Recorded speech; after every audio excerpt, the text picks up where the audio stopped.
Hello everyone, welcome back to the aspirant invincible YouTube channel. और हम अपने PTP 2025 जो है prelims through previous year question paper series का लेक्चर 4 रिकॉर्ड करेंगे, पार्ट 1। तो हमने इकोनॉमी का अभी तक प्रीवियस ईयर क्वेश्चन पेपर काफ़ी कवर कर लिए हैं। 3 मेन टॉपिक, मनी सप्लाई से स्टार्ट किया था, फिर हमने मॉनेटरी पॉलिसी पढ़ी है और बैंकिंग रेगुलेशन लास्ट था।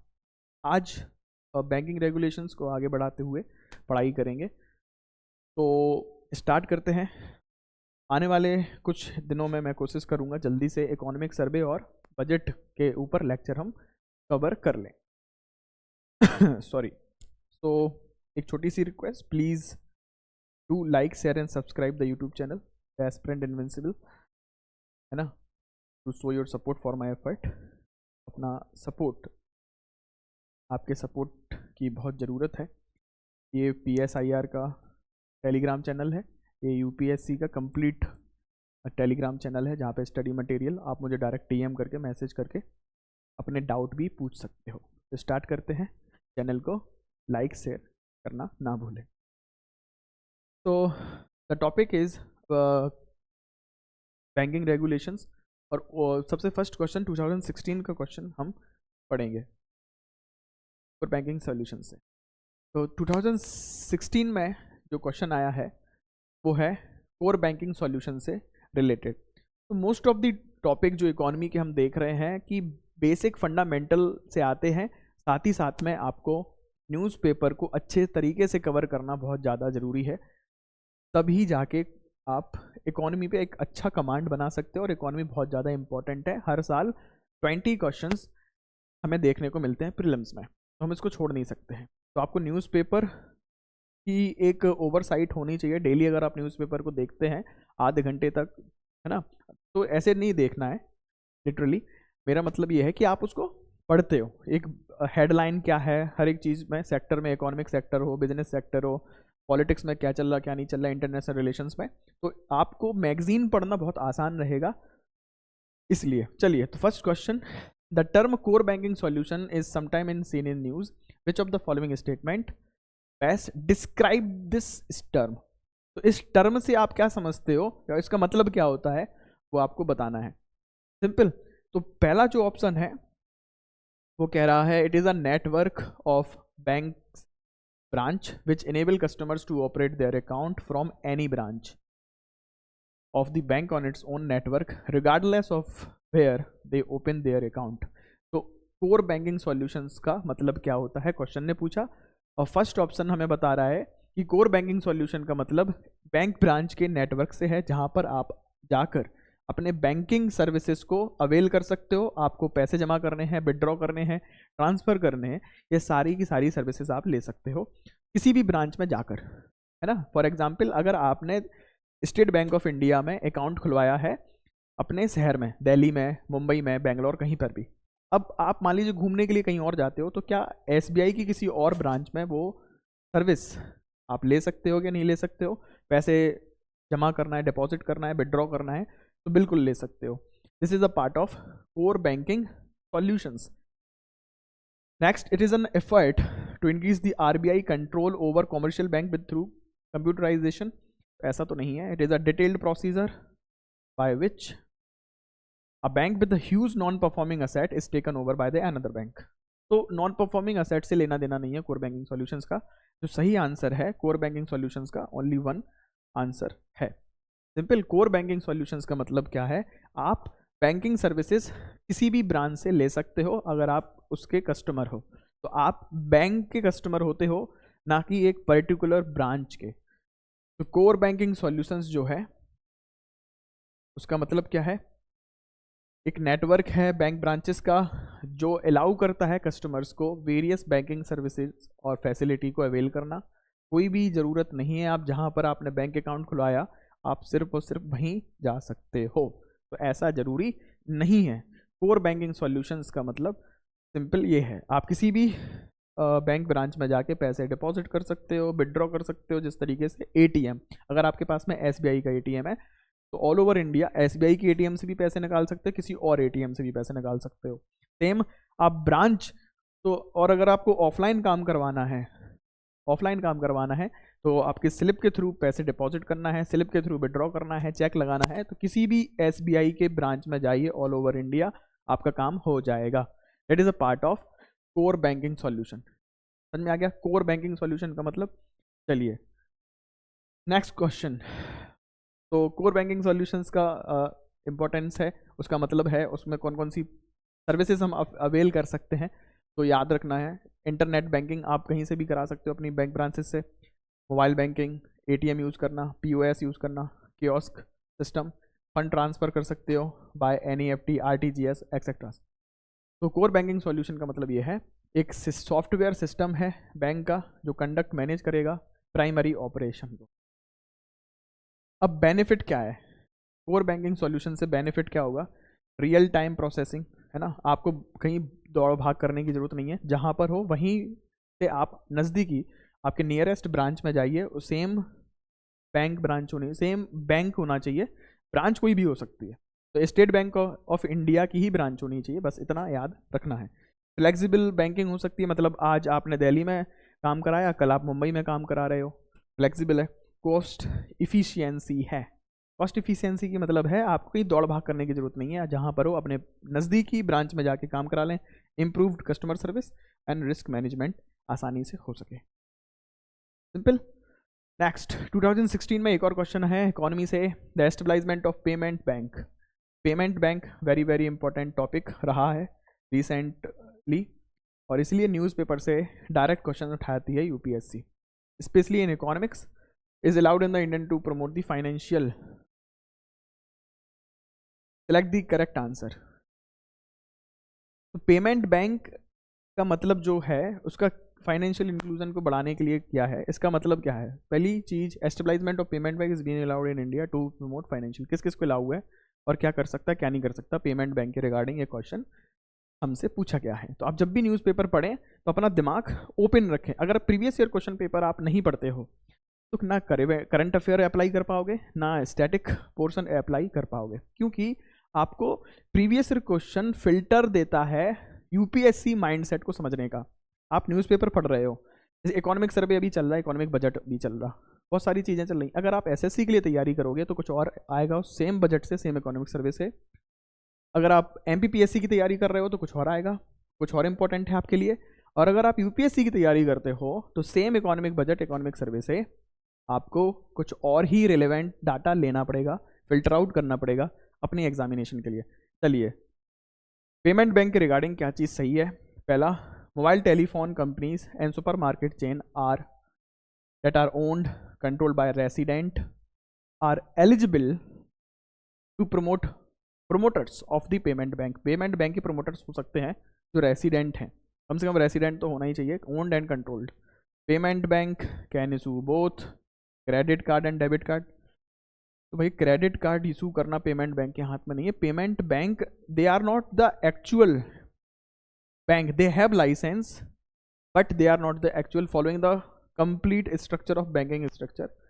और जो भी उसकी लेजिटिमेसी है बैंकिंग डेफिनेशन में, बैंकिंग रेगुलेशन एक्ट 1949 का, उसके तहत कंप्लीट फॉलो नहीं करते हैं, इसलिए पेमेंट बैंक एक सूडो बैंकिंग सिस्टम कह सकते हो।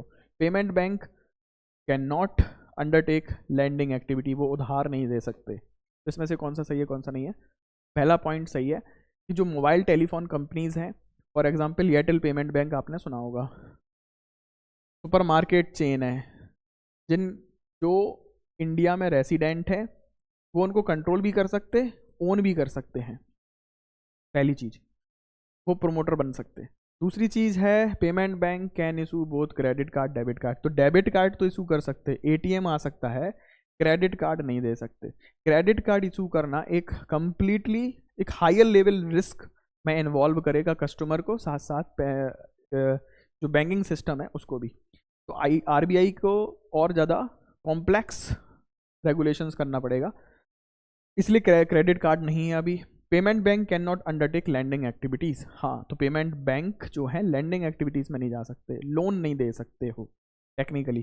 तो आंसर होना चाहिए B 1 and 3। तो ये नहीं दे सकते, ये सही था। ये दे सकते हैं नहीं, क्रेडिट कार्ड नहीं दे सकते, डेबिट कार्ड दे सकते हैं मोबाइल बैंक कंपनियां जो भारतीय लोग हैं जो भारत में रहने वाले लोग हैं वो प्रोमोटर उसके बन सकते हैं। चलिए, तो डिटेल में अगर हम देखें पेमेंट बैंक के बारे में कुछ इंपॉर्टेंट पॉइंट्स आज भी इंपॉर्टेंट है, और एक रेफरेंस यूपीएससी कभी भी पूछ सकता है पेमेंट बैंक के रिगार्डिंग। अभी payment bank unlike traditional bank, payment bank functions under restricted parameter, तो ये रिस्ट्रिक्टेड पैरामीटर के तहत काम करते हैं by the RBI. RBI decide करेगा, सब रेगुलेशन उसके अंदर रहेगा। कमेटी जो थी डॉक्टर नचिकेत मोर कमेटी थी, उन्होंने रिकमेंड किया था पेमेंट बैंक को बनाना चाहिए ताकि जो लोअर इनकम ग्रुप हैं और स्मॉल बिजनेसेस हैं उनको फाइनेंशियल इंक्लूजन कराया जाए, उनको फाइनेंशियल सर्विसेज प्रोवाइड की जाए। तो 2015 में आरबीआई ने इन प्रिंसिपल अप्रूव दिया 11 एप्लीकेंट को, जिसमें मोबाइल टेलीफोन कंपनी भी थी, सुपरमार्केट चेन थे, वो जाके प्रोमोटर बन सकते हैं पेमेंट बैंक के। For example Paytm promoter payment bank, Paytm payment bank सुना है, एयरटेल पेमेंट बैंक सुना है, इस तरीके से। अमेजॉन पेमेंट बैंक अलग है, अमेजॉन का। Payment bank scope of activities, कौन कौन से काम कर सकते हैं payment bank, very very important. ये क्वेश्चन तो कभी भी वापस से पूछ लिया जा सकता है। डिमांड डिपॉजिट लिया जा सकता है। शुरुआत में मैक्सिमम बैलेंस था 1 लाख रुपए, डिमांड डिपॉजिट जो एटीएम के थ्रू आप विदड्रॉ कर सकते हो। अभी फिलहाल में लिमिट है 2 लाख रुपए की, so limit is increase to 2 lakh rupee. They can issue ATM debit card, offer other banking services, net banking दे सकते हैं, थर्ड पार्टी फंड ट्रांसफर भी कर सकते हैं, पेमेंट और रेमिटांसेस सर्विसेज दे सकते हैं। रेमिटांसेस सर्विस का मतलब क्या होता है? रेमिटांसेस का मतलब जो विदेश में लोग हैं, अगर वो अपने घर वालों को कुछ पैसा देने चाह रहे हैं, गिफ्ट भेजना चाह रहे हैं, तो वो इस बैंक के थ्रू हमें पैसे भेज सकते हैं विदेश से भी, तो हमारा पेमेंट सर्विसेज अलाउ करेगा। Distribution of non risk sharing simple, mutual fund भी दे सकते हैं, इंश्योरेंस प्रोडक्ट करा सकते हैं। They are only allowed to invest from the government security में अलाउ करोगे, क्योंकि रिस्क कम से कम लेना है आपको इसका, क्योंकि आरबीआई रेगुलेशन एक्ट में नहीं है, तो इनका फ्रॉड ना हो लोगों के साथ में। कंपनी का मैनेजमेंट कौन देख रहा नहीं देख रहा, उस पर कम रेगुलेशन रहेगा आरबीआई का।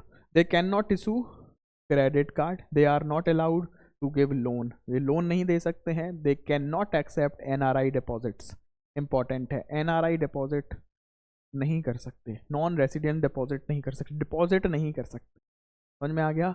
डिपॉजिट नहीं ले सकते हैं। A payment bank cannot, account holder would be able to deposit withdraw money through any ATM. Other thing, payment license would be granted to mobile phones. License मिलेगा इनको, सुपरमार्केट चेन अंदर इन सबको मिल सकता है अगर ये करना चाहे। सिंपल क्लियर है। नेक्स्ट, तो 2017 में इंपॉर्टेंट क्वेश्चन आया है रीस्ट्रक्चरिंग ऑफ असेट्स।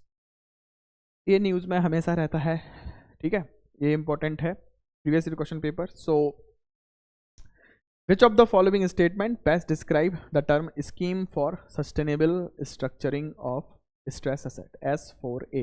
2017 में क्वेश्चन था और तब वो करंट अफेयर में ज़्यादा इंपॉर्टेंट था, इसलिए क्वेश्चन आसान था। लेकिन अगर आपने स्ट्रक्चरिंग ऑफ स्ट्रेस्ड असेट, की वर्ड है यहाँ पे स्ट्रेस्ड असेट, अगर आपने ज़्यादा पढ़ाई नहीं की है लेकिन आप स्ट्रेस्ड असेट से कनेक्ट कर पाओगे कि यहाँ पे स्ट्रेस असेट हम बैंकिंग रेगुलेशन में और बैंकिंग सिस्टम में ऐसे लोन को कहते हैं जहां से पेमेंट वापस आना मुश्किल है, नहीं आ रहा। तो अब आपका पॉइंट क्लिक कर जाएगा कि ये क्वेश्चन या फिर ये स्कीम किससे रिलेटेड है। सस्टेनेबल स्ट्रक्चरिंग करनी है स्ट्रेस्ड असेट की, समझ में आ रही है बात? इसलिए बेसिक पढ़ना बहुत ज़रूरी है, कंटिन्यू पढ़ाई करना ज़रूरी है, क्योंकि टर्म यूज़ करोगे, सुनोगे बार बार, तो एक रेफरेंस मिलेगा और जाके प्रीलिम्स एग्जामिनेशन में आप फिल्टर आउट कर सकते हो। 50-50 चांस तो आपके बनी जाएंगे क्वेश्चन सही करने के।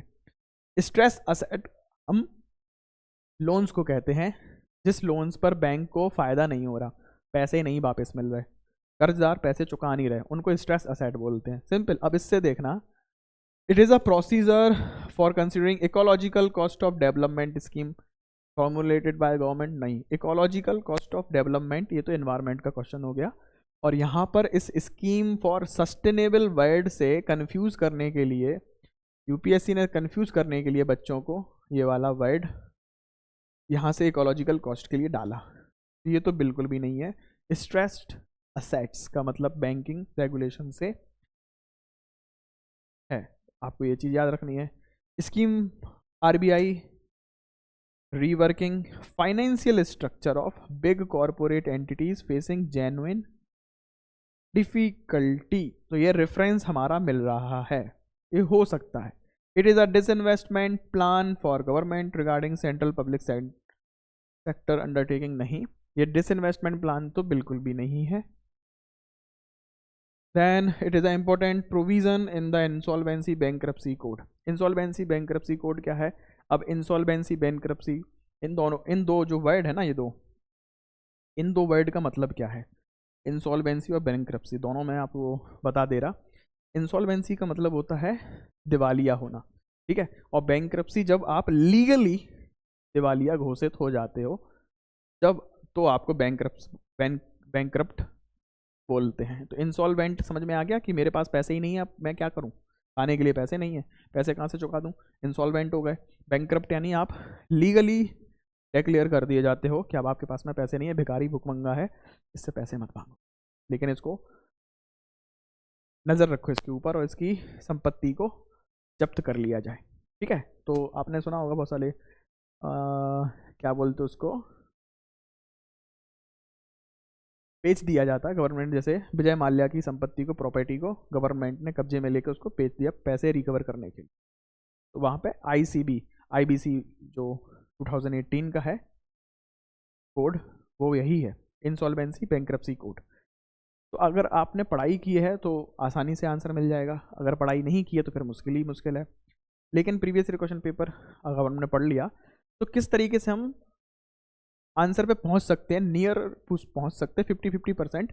तो पहला ऑप्शन हमने एलिमिनेट कर दिया था, अगर आपने थोड़ा बहुत पढ़ा होता तो आंसर इसका बी ज़्यादा अच्छा है, और वही है क्योंकि sustainable restructuring of stress asset. तो आरबीआई करेगा, आरबीआई का एक स्कीम है कि जो पैसे नहीं आ रहे हैं बैंकिंग सिस्टम में वापस से हम कैसे ला पाएँ।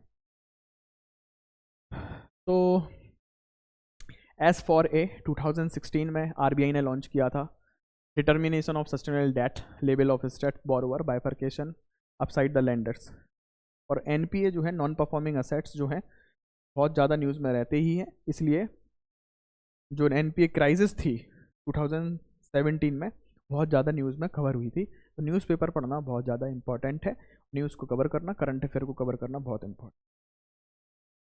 अभी नॉन परफॉर्मिंग असेट्स के बारे में पढ़ ले रहे हैं, यहाँ से थोड़ा सा सीखते हैं नॉन परफॉर्मिंग असेट क्या है। तो सिंपल भाषा में आपको मैं समझाऊंगा कि जो नॉन परफॉर्मिंग असेट है, एनपीए आपने सुना है, नॉन परफॉर्मिंग असेट ऐसे लोन है जिसका बैंक को ना तो प्रिंसिपल मिल रहा है ना ही इंटरेस्ट, दोनों नहीं मिल रहा है। अगर एक कोई चीज़ मिल जाए ना,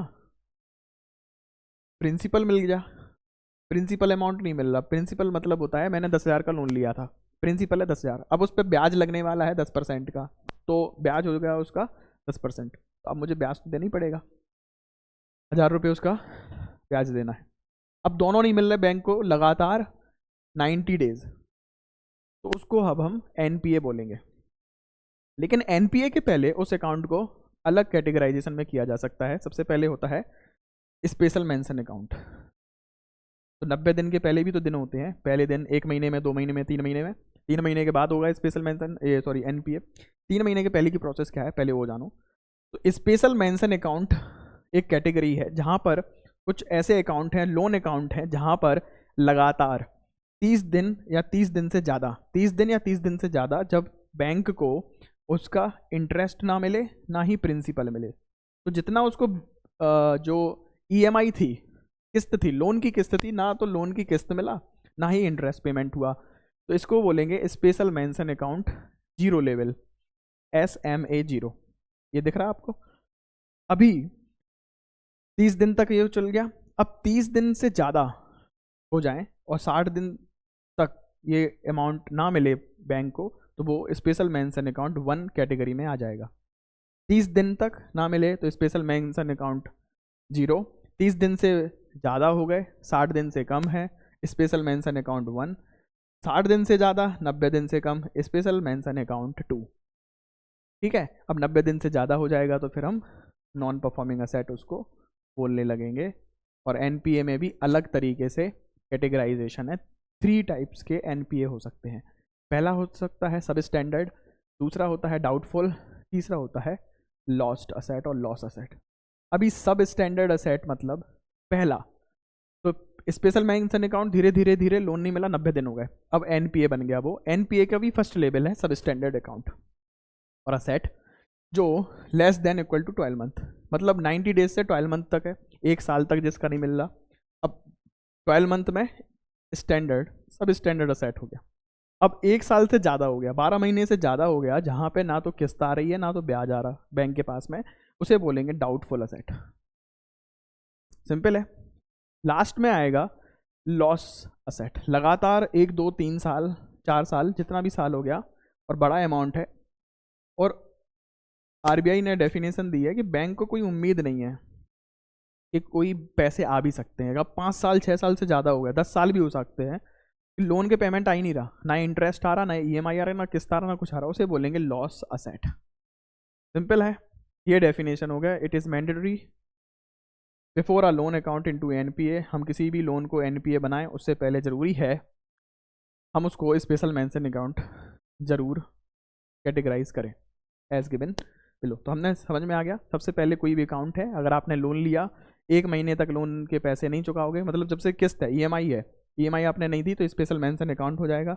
90 डेज तो 3 महीने का ऐसा समय मिलेगा, 3 महीने तक नहीं दिया, उसके बाद भी नहीं दे रहे हो, तो वो एनपीए में कन्वर्ट हो जाएगा। एनपीए में कन्वर्ट होने के बाद में आप फिर भी किस्त नहीं देते हो, पैसे नहीं देते हो बैंक को वापस, तो सब स्टैंडर्ड रहेगा 12 महीने तक, 12 महीने के बाद में डाउटफुल, और 1 साल 2 साल के बाद 3 साल के बाद उसको लॉस असेट्स बोल देंगे। तो अब आप बोलेंगे तो भैया ये तो बहुत फ़ायदे की चीज़ है, लोन ले लेते हैं, बैंक को पैसे नहीं देंगे, एनपीए बना देंगे, क्या ही चला जाएगा। ऐसा नहीं है, बहुत ज़्यादा डिफ़िकल्ट प्रोसेस हो जाती हैं रिकवरी के लिए, बहुत सख्त कानून है, जैसे लोन मिलना आसान नहीं है, पहली चीज़।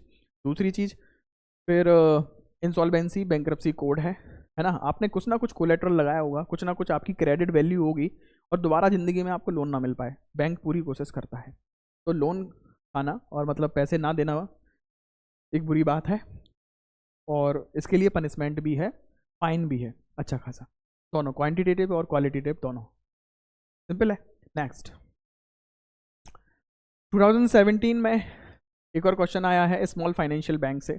अभी स्मॉल फाइनेंशियल बैंक का यहाँ पे पर्पस पूछा गया है कि स्मॉल फाइनेंशियल बैंक का पर्पस क्या है। स्मॉल फाइनेंशियल बैंक, जैसा कि नाम सजेस्ट कर रहा है कि small financial bank small finance करेगा। फाइनेंस का मतलब होता है किसी को पैसे की जरूरत है तो ये बैंक उसको पैसे प्रोवाइड कराएगा, but in a small amount. Select the correct answer, हमें करेक्ट बताना है, पर्पस बताना है। Supply credit to small business unit, बिल्कुल स्मॉल बिजनेस यूनिट को ही तो प्रोवाइड कराएंगे। 1 लाख रुपए चाहिए, 50,000 रुपए चाहिए, 1.5 लाख रुपए चाहिए, तो स्मॉल फाइनेंशियल बैंक हो गया। To supply credit to small and marginal farmers, marginal farmers को देना है नहीं देना है, हो सकता है डाउटफुल है। मार्जिनल स्मॉल फार्मर्स को भी दे सकते हैं, क्यों नहीं दे सकते पैसे, लेकिन डाउटफुल है। पहला मुझे क्लियर है, दूसरा अपन रहते हैं doubtful. To encourage young entrepreneurs to set up business particularly in rural areas, तो ये इनडायरेक्टली तो स्मॉल फाइनेंशियल बैंक एंटरप्रेन्योरशिप को बढ़ावा देगा, बिजनेसेस को बढ़ावा देगा indirectly, but particularly rural areas में यहाँ से ये ऑप्शन मुझे डाउटफुल लग रहा है। पर्टिकुलरली नहीं होता तो ये सही, मुझे कोई दिक्कत नहीं है इस वाले ऑप्शन में कि हो सकता है there may be a purpose, but option number 3 को पर्टिकुलरली रूरल एरियाज, तो अर्बन एरियाज में नहीं होना चाहिए, ऐसा कहना चाह रहा नहीं। लेकिन small businesses, small farmers, small businesses जो हैं वो अर्बन एरियाज में भी तो हो सकते हैं। तो यहाँ से अगर इस क्वेश्चन में जाएं तो आंसर इसका ए होना चाहिए, आंसर इसका ए ही है, लेकिन एक्चुअल में ये डिफ़िकल्ट क्वेश्चन है। अगर आपने इसको पढ़ा नहीं है तो इसके पर्पस 100% श्योरिटी से कहना मुश्किल है, मैं आपको सिंपल ईमानदारी से बता रहा हूँ। लेकिन ऐसे क्वेश्चन में आपको ध्यान देना है एक एक वर्ड पर, पर्टिकुलरली इन रूरल एरियाज। तो आप एक जनरलाइजेशन करना चाहते हैं तो भी मुश्किल हो जाएगा इस क्वेश्चन को, इसलिए ऑप्शन 3 अपन गलत करके ए पे जाना चाहिए। नेक्स्ट, तो small financial bank financial inclusion को बढ़ावा देने के लिए है। किस तरीके से? Saving vehicles, provision of saving vehicles है, supply of credit to small business unit है, फार्मर्स को देना है, एसएमए इंडस्ट्रीज़ को है, एसएमई को देना है, अनऑर्गेनाइज सेक्टर को प्रोवाइड कराना है, और जिनके पास में high technology low cost operations है इसके थ्रू इनको पैसे प्रोवाइड कराना, फाइनेंशियल सपोर्ट देना है। फाइनेंशियल बैंक के बारे में थोड़ा सा पढ़ लेते हैं, कभी भी क्वेश्चन आ सकता है, ठीक है, जो अभी तक नहीं आया है, मतलब जो नहीं पूछा होगा यूपीएससी पूछ सकती है। अपन ने पहले भी देखा है कि यूपीएससी ने ऑप्शंस को क्वेश्चन बनाया है नेक्स्ट ईयर्स। तो स्मॉल फाइनेंशियल बैंक रजिस्टर्ड होते हैं as a public limited company, यहाँ पे इंपॉर्टेंट है किस एक्ट के तहत ये लिमिटेड कंपनी है, कंपनी एक्ट 2013 के तहत। Okay, then RBI guideline issue करेगा बिल्कुल for the setting up of both, चाहे वो पेमेंट बैंक हो, हमने पहले पढ़ लिया पेमेंट बैंक, और स्मॉल फाइनेंशियल बैंक हो, इन दोनों के लिए गाइडलाइन आरबीआई देगा 2014 रिस्पेक्टिवली, जो दी गई हैं, अभी अपडेट हो चुकी होंगी।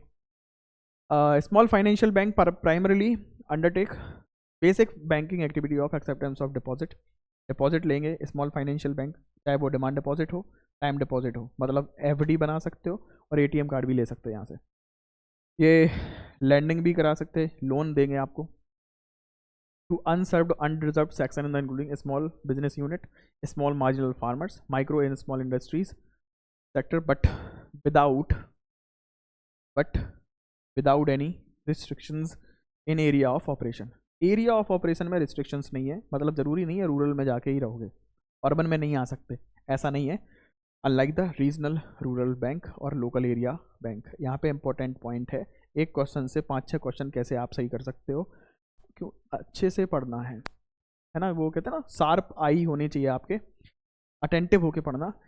अब यहाँ पे नॉलेज मिलती है रीजनल रूरल बैंक जो है और लोकल एरिया बैंक हैं, इनका एरिया, इनका जो रीच है एक लिमिटेड रीच है, रिस्ट्रिक्टेड रीच रहती है रीजनल रूरल बैंक की और लोकल एरिया जिनका नाम ऐसा है, बट स्मॉल फाइनेंशियल बैंक में ऐसा नहीं है। They are subject to all prudential norms and regulation of RBI applicable to existing commercial bank. Cash reserve ratio भी इन्हें मेंटेन करना पड़ेगा क्योंकि बैंक है, डिमांड डिपॉजिट ले रहे हैं, एसएलआर इन्हें मेंटेन करना पड़ेगा क्योंकि ये बैंक की कैटेगरी में आते हैं। They can issue debit card, minimum paid up capital for small financial, जो पेड अप कैपिटल है कम से कम 200 करोड़ होना चाहिए, तब जाके आप स्मॉल फाइनेंशियल बैंक बना सकते हो, खोल सकते हो। तो यहाँ तक क्लियर है, इन पॉइंट को आपको याद रखना है, एक एक ऑप्शन को डिटेल में पढ़िए, आराम से पढ़िए, जल्दबाजी मत करिए, शॉर्टकट से यूपीएससी बिल्कुल आपसे दूर होती चली जाएगी। नेक्स्ट 2018 में क्वेश्चन आया है कैपिटल एडिक्वेसी रेशियो। तो कैपिटल एडिक्वेसी रेशियो होता क्या है इसके बारे में सुने। CAR, capital adequacy ratio is amount that bank have to maintain, ठीक है, in form of their own funds to offset any loss that bank incur if the account holders fail to repay dues. Capital, अगर आपने किसी bank के customers अगर loan वापस नहीं दे पा रहे हैं, नहीं दे पाए, तो कुछ अमाउंट बैंक को रखना पड़ेगा ताकि जो दूसरे कस्टमर्स हैं उनके पेमेंट, उनकी लायबिलिटी, उनके लिए जो अकाउंटेबिलिटी है बैंक की पैसे देने की, उन्हें दे पाए। ऑप्शन पहला सही लग रहा है। सेकंड है CAR decided by each individual bank. अगर बैंक खुद डिसाइड करेंगे तो मिनिमम डिसाइड कर लेंगे, तो कस्टमर का इंटरेस्ट कहाँ से बचा। Which of the following are correct, तो सेकंड गलत, पहला सही, आंसर होना चाहिए ए। तो capital adequacy ratio very important topic है। CAR होता क्या है, capital adequacy ratio, capital to risk weighted risk asset ratio भी बोलते हैं, capital to risk asset ratio. इसको समझना बहुत जरूरी है, एक बार इसको समझ लीजिए। Bank capital in relation to its risk weighted asset और करेंट लायबिलिटी। बैंक की लायबिलिटी क्या कहलाती है? बैंक की लायबिलिटी है लोगों का पैसा जो उसने लिया है, डिपॉजिट। बैंक का असेट्स क्या कहलाता है? बैंक के लोन, बैंक का असेट्स है जहां से उसको पैसे मिलते हैं।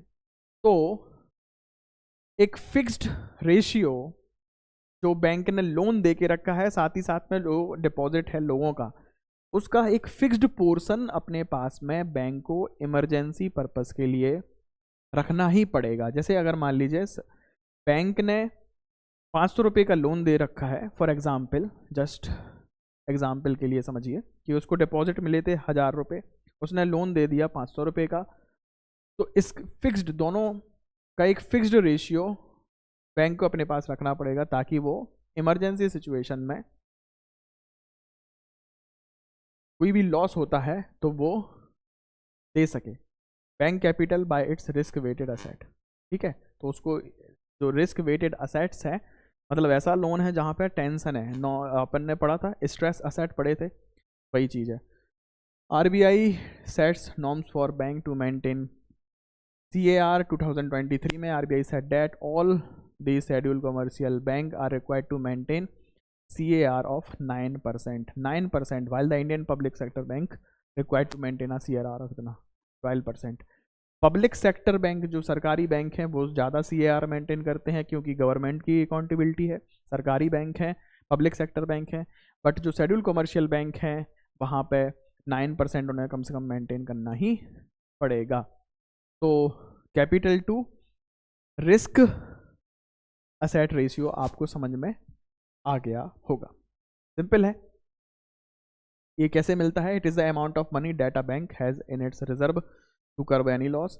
और मिलता कैसे हमें? Ratio of bank capital in relation to its risk assets and all. तो बैंक का capital divided by risk weighted assets, ठीक है।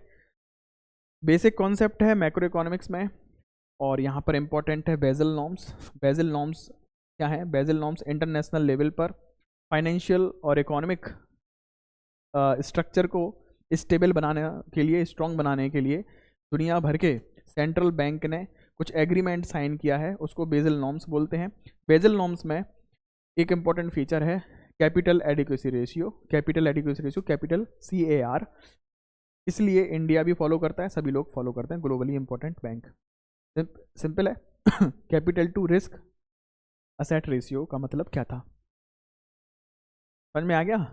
कि अगर एक बैंक ने 1000 रुपये लोन दे के रखा है तो लोन का 9% बचाना पड़ेगा कॉमर्शियल बैंक को, और पब्लिक सेक्टर बैंक को कम से कम 12% उसको बचा के रखना पड़ेगा इमरजेंसी सिचुएशन के लिए, उसको CAR बोलेंगे। नेक्स्ट एडिशनल इन्फॉर्मेशन, कुछ और रेशियो ऐसे हैं वो हमें पता होना चाहिए। Provisional coverage ratio, loan to deposit ratio, cost to income ratio. अभी प्रोविजनिंग कवरेज रेशियो क्या होता है? PCR, क्योंकि यूपीएससी पहले और भी रेशियो पूछ चुकी है तो हो सकता है ये वाले रेशियो पूछ ले। PCR जो सिंपल प्रोविजनल कवरेज रेशियो है, प्रोविजनिंग कवरेज रेशियो है, एक बैंक की एबिलिटी है जो अपने बैंक बैड लोन है या फिर नॉन परफॉर्मिंग असेट्स को कवर करने की एबिलिटी है। The money it has set aside for the very purpose, it is calculated by dividing the total value of bank provisions for bad loan, total provision of bank for bad loan divided by the total value of non performing asset, ठीक है। जो non performing asset है और कितना loan है bad loan से emergency के लिए जो बैंक ने रखा है। मान लीजिए एक बैंक है SBI ने इमरजेंसी पर्पस के लिए 200 रुपये खर्च से बचा के रखे हैं रिजर्व में, फॉर एग्जांपल लेट से 200 रुपये। अगर उसका जो भी एक अमाउंट है उसका क्वांटम है 1000 डिपॉजिट है, 1000 उसकी टोटल अकाउंटेबिलिटी है, लाइबिलिटी है, 200 रुपये उसने इमरजेंसी के लिए बचा के रखे। 200 रुपये बचा के रखे, लेकिन उसमें से टोटल जो उसका नॉन परफॉर्मिंग असेट्स का रेशियो तो 50 रुपये उसके ऐसे हैं जो फंसे हुए हैं, जो वापस आने का नाम नहीं ले रहा। 20 रुपये 40 रुपये, वो 50 से इसको डिवाइड करेंगे, वो यहाँ पे आ जाएगा 4:1, 4:1। इस तरीके से प्रोविजनिंग कवरेज रेशियो हम फाइंड कर सकते हैं। अब आता है लोन टू डिपॉजिट रेशियो। जैसा कि नेम सजेस्ट कर रहा है, loan to deposit, loan amount upon deposit amount, ये क्या मिल जाएगा हमें? Loan to deposit ratio LDR। A bank liquidity and its ability to fund its loan portfolio is calculated by the total loans by the total deposit. तो total deposit आया अगर किसी bank के पास में मान लीजिए 100 रुपये, और उसने लोन दे के रखा है 20 रुपये का, 100 रुपये आए थे, 20 रुपये उसने लोन दिया, तो लोन टू डिपॉजिट रेशियो कैसे निकालेंगे हम? 20 डिवाइडेड बाय 100, 1/5, ठीक है, इसे बोलेंगे loan to deposit ratio. Then cost to income ratio. Cost to income ratio का मतलब है how efficient a bank is managing its cost relative to its income. तो उसके पैसे आ रहे हैं और वो खर्च कितना कर रहा है अपने ऑपरेशन को मेंटेन करने के लिए। तो कैलकुलेट कैसे करेंगे? Dividing bank operating expenses bye it's operating income, ठीक है। ऑपरेटिंग एक्सपेंसेस खर्च कितना करता है, एक्सपेंडिचर कितना है बैंक का, और उसकी इनकम कितनी है, तो इसको बोलेंगे बैंक का हमारा कॉस्ट टू इनकम रेशियो। और कॉस्ट टू इनकम रेशियो जितना अच्छा होगा उतना अच्छा बैंक का हेल्थ है, फाइनेंशियल स्टेबिलिटी उतनी ज़्यादा अच्छी रहेगी बैंक की। नेक्स्ट क्वेश्चन है 2018 का, with reference to the governance of public sector banking in India. Public sector की गवर्नेंस से रिलेटेड टॉपिक है 2018 में। आप देख रहे हो बार बार रिपीटेड है, हर साल यहाँ से क्वेश्चन आने ही आने हैं। Which of the following statement are correct, इनमें से कौन सी चीज़ सही है ये हमें बताना है। चलिए, capital infusion into public sector bank by government of India has steadily increased in the last decade. 2018 में आया था, तो लास्ट डिकेड हो गया 2018 का, 2008 टू 2018। सिंपल है। अभी कैपिटल इन्फ्यूजन का मतलब है आरबीआई के थ्रू और कुछ स्कीम्स के through government of India bank में पैसे डालती है, इन्फ्यूज करती है पब्लिक सेक्टर बैंक में, ठीक है। इसे बोलेंगे हम कैपिटल इन्फ्यूजन, सपोर्ट करने के लिए पब्लिक सेक्टर बैंक को। तो क्या वो लगातार लास्ट 10 ईयर्स में इंक्रीज हुई है? लगातार इंक्रीज होने का मतलब होता है ये कभी कम नहीं हुई। अगर इस तरीके से बढ़ रही है तो स्टेडली इंक्रीज नहीं बोलेंगे, स्टेडली इंक्रीज मतलब लगातार बढ़ते चले जाना, समझ में आया।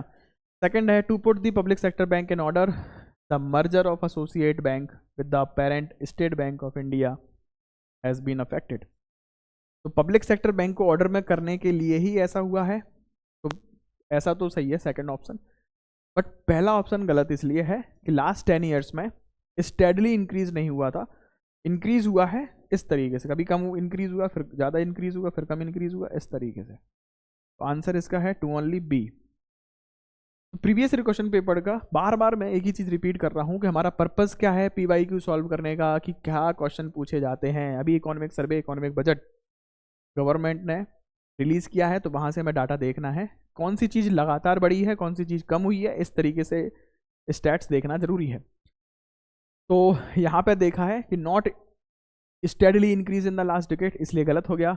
और SBI का मर्जर हुआ था, पेरेंटल बैंक का SBI था। क्यों हुआ था? क्योंकि पब्लिक सेक्टर बैंक का स्टेबिलिटी बढ़ाना है, उनकी फाइनेंशियल हेल्थ इंप्रूव करना था। लास्ट 10 ईयर्स में मींस 2018 हमने ये देख लिया है। और इकोनॉमिक सर्वे 2015-16 से ही क्वेश्चन उठाया गया था, ये न्यूज़ में था बार बार। Non performing asset, stress asset हमने देखे थे, जो ऐसे लोन जहाँ से बैंक को वापस पैसा नहीं मिल रहा है, उनको सही करने के लिए 4R रिकमेंड करे गए थे, जिसमें है reform, recognition, recapitalisation and then resolution. तो ये 4R हमारे मेंस पर्पस के लिए इंपॉर्टेंट है, और आप समझ सकते हो स्ट्रेस असेट के लिए पहले क्वेश्चन आ चुका है, तो आज भी इंपॉर्टेंट क्वेश्चन है। इकोनॉमिक सर्वे को किस तरीके से हम पढ़ेंगे यहाँ से आप समझ लोगे। नेक्स्ट है, तो यहाँ देखिए, यहाँ पर इंक्रीज हुआ था फाइनेंशियल इंक्लूजन, सरकार ने पैसे डाले, फिर कम पैसे डाले, फिर ज़्यादा पैसे डाले, फिर ज़्यादा, फिर कम कर दिए, फिर ज़्यादा, फिर कम, बराबर इक्वल लगभग, फिर एकदम से हाई किया, फिर एकदम से कम कर दिए। इस तरीके से ऊपर नीचे ग्राफ होते हैं। कभी भी अगर स्टेडली ग्राफ आ रहे हैं तो उनको आपको हाईलाइट करके हमेशा याद रखने, ठीक है। और प्रॉफिट भी अगर देखें, पब्लिक सेक्टर बैंक का प्रॉफिट पॉजिटिव, फिर कम नीचे, उसके बाद बिल्कुल नेगेटिव में प्रॉफिट चला गया। और ये डाटा यहाँ तक हमारा 2017 तक का अवेलेबल है। तो कोविड के पहले का डाटा हमारे पास अवेलेबल है इस स्लाइड में। इकोनॉमिक सर्वे से हम ये चीज़ पढ़ेंगे, फाइनेंशियल वोज और पब्लिक सेक्टर बैंक में सरकार ने पैसा किस तरीके से डाला है, प्रॉफिट क्या हुआ पब्लिक सेक्टर का बैंक का, किस तरीके से नहीं हुआ। तो इकोनॉमिक सर्वे और इकोनॉमिक बजट में आपको क्या चीज़ें नोटिस करनी है वो प्रीवियस ईयर क्वेश्चन पेपर बताएंगे। Next is restructuring of asset. बार बार क्वेश्चन आ रहा है restructuring of asset, restructuring of assets. Assets का मतलब यहाँ पे डायरेक्ट आपको लेके जाना है बैंक ने जो लोन दे के रखे ना, वहां से क्वेश्चन आपसे पूछा जा रहा है। Now what are the purpose, what are the purpose, purpose जानना चाहता है यूपीएससी आपसे कि हमने ऐसा लोन कोई भी स्कीम लॉन्च की है तो क्यों की है। What are the purpose of inter creditor agreement. Inter creditor agreement का पर्पस क्या है? Signed by Indian bank and financial institutions recently. तो ये न्यूज़ का वापस से न्यूज़ का इंपॉर्टेंट टॉपिक यूपीएससी ने उठाया और आपसे डायरेक्ट क्वेश्चन पूछ लिया, तो हमें न्यूज़ को बार बार पढ़ना है। चलिए जल्दी से आइए।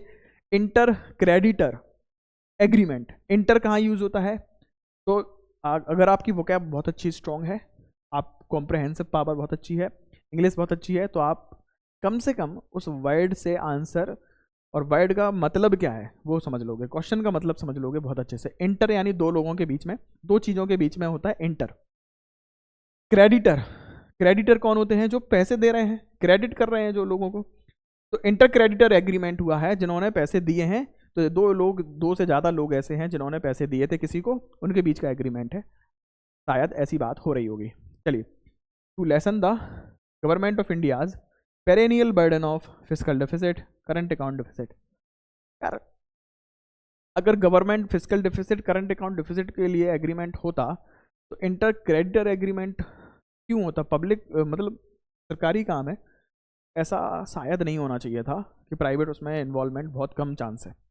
सेकंड है to support infrastructure project of central and state government, हो सकता है।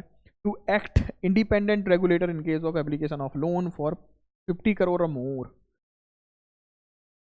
और to aim faster resolution of stress asset of 50 crore और मोर कंसोर्टियम। 50 करोड़ से ज़्यादा के जो लोन हैं उनका जल्दी से जल्दी निपटारा हो सके, स्ट्रेस असेट्स का ऐसे लोन है उनका रिकवरी ज़्यादा जल्दी से जल्दी हो सके। तो ये तो क्वेश्चन मैं आपसे सिंपल बताऊँ, आप जब पढ़ाई करोगे, नॉलेज होगी, तभी आप ऐसे क्वेश्चन कर पाओगे। इसमें कुछ तुक्का अंदाज़ा लगाना बहुत कम चांसेस है। तो आंसर इसका डी है, faster resolution of stress asset, direct है, इंटर क्रेडिटर एग्रीमेंट से क्वेश्चन आया है। तो ये जो टॉपिक जब भी आप न्यूज़पेपर में पढ़ो, stressed asset, non performing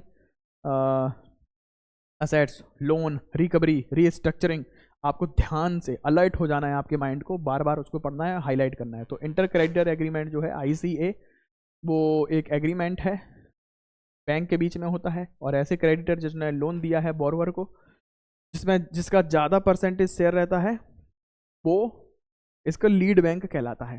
simple है, 2018 में हैपन हुआ था, ये एग्जाम्पल दिया है। Swift resolution of non performing asset, NPA को सॉल्व करने के लिए 22 पब्लिक सेक्टर बैंक साथ में आए थे सॉल्व करने के लिए।